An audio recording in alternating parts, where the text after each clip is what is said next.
Welcome to another episode from the Veterinary Medicine Digest. Today, we delve into a fascinating study from veterinary surgery, published in 2024, focusing on surgical outcomes for our canine companions. The study, titled Complications and Influence of Cutaneous Closure Technique on Subdermal Plexus Flaps in 97 Dogs, 2006 to 2022, explores the use of subdermal plexus skin flaps, often referred to as SPFs, in dogs. These full-thickness skin flaps are vital in wound reconstruction, receiving their crucial blood supply from their deep subdermal plexus attachment. Previously, the incidence of complications with these flaps was reported to be around 51%, with necrosis of the flap's most distant part being the most common issue. Excessive tension on flap edges and suture lines can disrupt circulation, leading to complications like ischemic necrosis or delayed healing. Interestingly, before this study, the impact of the flap closure technique, or the dog's body weight as potential risk factors for complications with SPFs had not been widely documented. While staples have been linked to higher instances of partial necrosis and slower healing in human myocutaneous flaps, and increased infection/inflammation in canine cranial cruciate ligament surgeries, their effect on subdermal plexus flaps remained unclear. This new research set out to compare the outcomes of closing these flaps with sutures versus staples and identify other factors influencing complications. The study examined 97 client-owned dogs who underwent wound reconstruction using these flaps. The findings revealed that complications occurred in 53.6% of all dogs.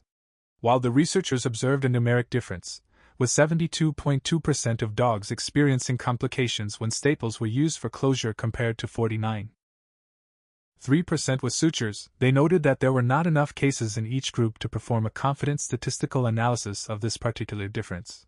However, the study did uncover several significant associations. An increased body weight was found to be a key risk factor, as it was associated with an increased incidence of complications on multivariable analysis.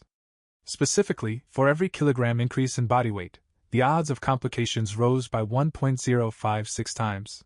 Location mattered too.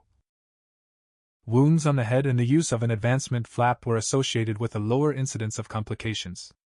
On univariable analysis, older age also slightly increased the odds of complications.